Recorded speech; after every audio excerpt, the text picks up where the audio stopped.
क्या होता है, आप तो माँ हैं इसलिए शायद हमारी बात नहीं समझ पाएंगे। अब ये शरीर तो नया है इसका, लेकिन जीव तो पुरातन है ना।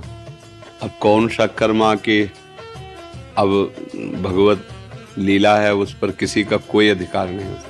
मान लो अब इस बच्चे का क्या अपराध, नई अवस्था है, अभी तो नया कोमल बच्चा है, लेकिन अंदर जो जीव है वो बहुत पुराना है। उससे कौन कौन से कर्म हुए हैं, उसका परिणाम इस नवीन शरीर को भोगना पड़ रहा है। इस शरीर में आते ही कैंसर नहीं, ये अवस्था बच्चा है अभी, इस समय तो इसके द्वारा कोई पाप नहीं हुआ ना, और माना भी नहीं जाएगा। 14 वर्ष की अवस्था तक शास्त्रीय सिद्धांत है उसके किए हुए पापों को गणना में, क्योंकि अबोध बच्चा होता है। अब लेकिन देखो ऐसा, अब कैंसर जनित भयानक कष्ट वाला रोग, अब ये पूर्व, इसीलिए कहते हैं भजन करो। नहीं, इस जन्म का कर्म कई जन्मों तक तुम्हें दंड रूप में मिलेगा। ये कहा जाता है ना कि अभी तो तुम भोग भोग रहे हो, तुम्हें अच्छा लग रहा है, बुरा आचरण अच्छा लग रहा है, मांस खाना अच्छा लग रहा है, दूसरे जीवों की हत्या, जब तुम्हारा शरीर छूटेगा और फिर उसका दंड मिले। अब जैसे अब हम लोग ये देखकर दुखी होंगे ना कि यार इस बच्चे ने क्या पाप किया है, लेकिन सच्ची मानो मंगल भवन भगवान के दरबार में अन्याय नहीं। अगर इसका कर्म आपको टीवी में जैसे दिखाया जाता है ना, वो अगर सामर्थ्य हो दिखा दे कि इस कर्म के परिणाम, तो आप कहोगे अवश्य अवश्य ऐसा ही होना चाहिए। बस भगवान कभी अमंगल नहीं करते।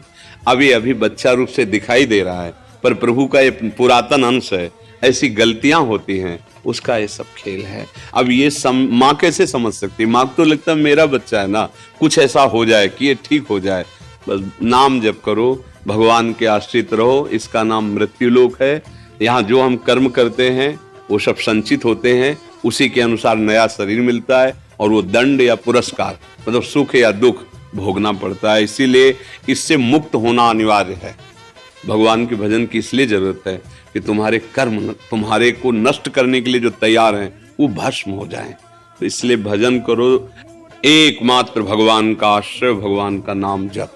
इस जीव का भी मंगल। मान लो जप नहीं कर सकता तो आप माँ हो, आप नाम जप करो। हाँ, और इसके लिए करो कि प्रभु मैं नाम जप। हाँ, क्यों नहीं, बच्चा है जब तुम्हारा, ये भी ऐसे ऐसे करती है कई बार। हाँ, पर आपका आशीर्वाद काम करेगा। माँ हो ना, नाम जप करो और धैर्य पूर्वक रहना।